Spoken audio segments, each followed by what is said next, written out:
Okay, this is where I live, and it's Kettering. Um, my God, it's a lot of people looking through my eyes that are torturing me.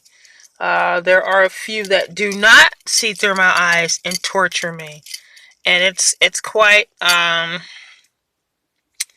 warlike. It's basically a war.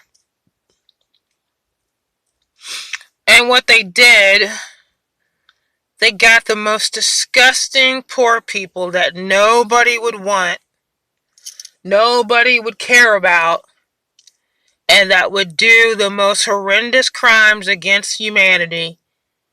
And they put them in a hive, and they're attached to me, and they look at my little cottage home. It's adorable. I work so hard on this home, and my life is hell.